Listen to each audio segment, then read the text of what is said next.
Boris Johnson to discuss Ukraine response with Indian leader. British Prime Minister Boris Johnson says he is seeking to deepen trade and defence ties during his visit to India and will also bring up the situation in Ukraine during talks with his Indian counterpart.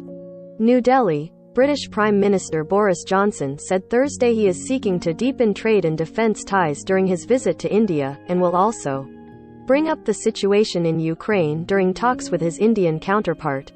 Johnson landed in the western state of Gujarat on Thursday, kicking off a two-day visit that will see him meet Prime Minister Narendra Modi in New Delhi on Friday. The two countries are expected to announce new deals in defense, green energy and jobs, and complete a new trade agreement that is to be signed later this year. Apart from discussing trade, Johnson is expected to encourage India to distance itself from Russia in response to the invasion of Ukraine.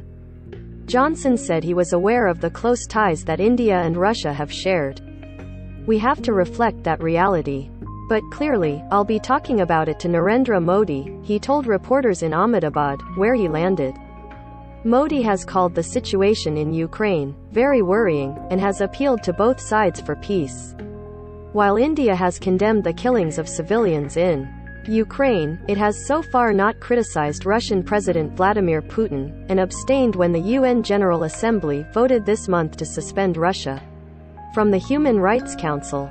Modi has also responded coolly to pressure from U.S. President Joe Biden and others to curb imports of Russian oil and gas in response to the invasion. India receives relatively little of its oil from Russia, but ramped up purchases recently because of discounted prices. India is also a major buyer of Russian weapons, and recently purchased advanced Russian air defense systems.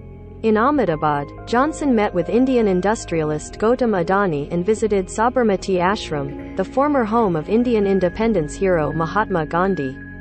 "I don't think any time in my political lifetime has the living bridge between the UK and India really being so strong," he said. Johnson's trip to India was scheduled and cancelled twice previously due to the pandemic.